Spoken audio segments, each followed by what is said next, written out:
Today, I stand before you to explore a concept that holds immense power, yet often eludes our grasp: the art of letting go. Because you see, to be detached from the world, in the sense that Buddhists and Taoists and Hindus will often talk about detachment, does not mean to be non-participative. You can have a sexual life very rich and very full, and yet all the time be detached. By that I don't mean that you just go through it mechanically and have your thoughts elsewhere. I mean a complete participation, but still detached. And the difference of the two attitudes is this. On the one hand, there is a way of being so anxious about physical pleasure, so afraid that you won't make it, that you grab it too hard, that you just have to have that thing.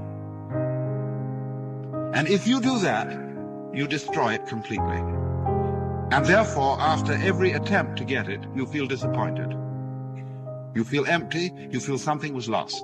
And therefore you want it again.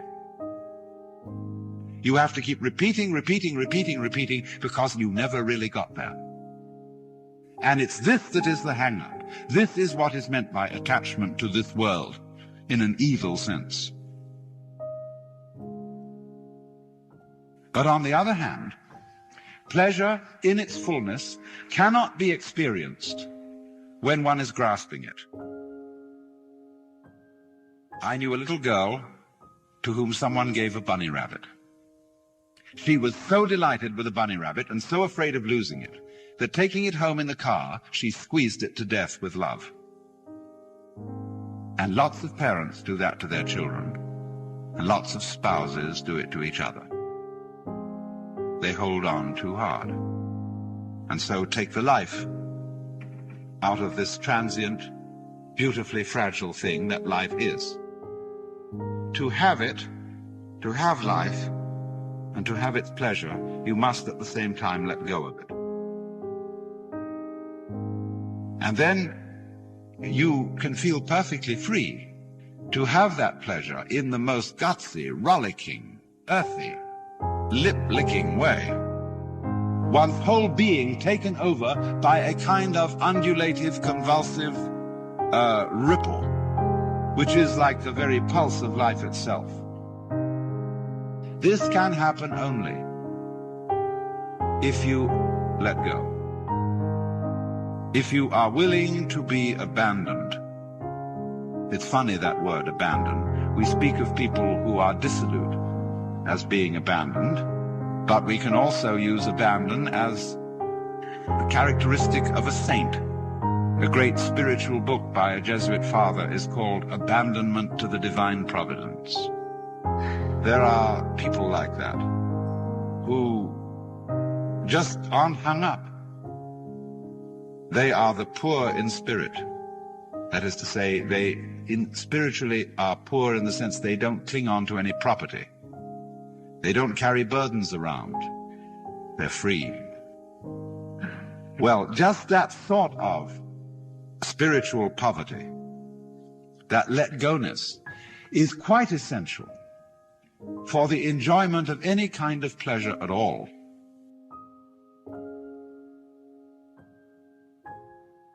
So, the concern of Buddha as a young man, the problem he wanted to solve, was the problem of human suffering.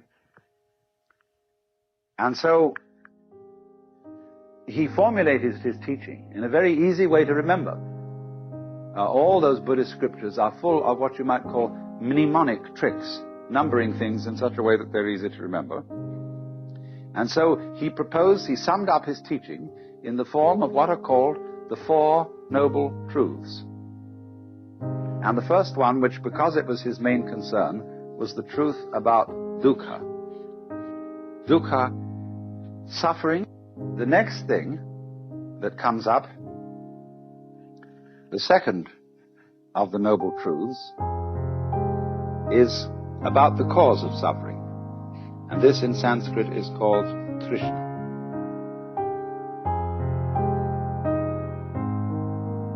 Trishna is related to our word thirst. It's very often translated desire. That will do. Better perhaps is craving, clinging, grasping, or even, to use our modern psychological word, blocking. When, for example, somebody is blocked and dithers and hesitates and doesn't know what to do, he is, in the strictest Buddhist sense, attached. He's stuck. But a Buddha can't be stuck. He cannot be phased. He always flows, just as water always flows, even if you dam it. The river just keeps on getting higher and higher and higher until it flows over the dam. It's unstoppable. Now, Buddha said then, dukkha comes from Trishna. You all suffer because you cling to the world. And you don't recognize that the world is anitya and anatman. So then, try, if you can, not to grasp. Well, do you see that that immediately poses a problem? Because the student who has started off this dialogue with the Buddha then makes various efforts to give up desire. Upon which he very rapidly discovers that he is desiring not to desire. And he takes that back to the teacher, who says, well, well, well. He said, of course, you are desiring not to desire, and that's, of course, excessive. All I want you to do is to give up desiring as much as you can. Don't want to go beyond the point of which you're capable. And for this reason, Buddhism is called the middle way. Not only is it the middle way between the extremes of ascetic discipline and pleasure-seeking, but it's also the middle way in a very subtle sense. Yes, don't desire to give up more desire than you can. And if you find that a problem, don't desire to be successful in giving up more desire than you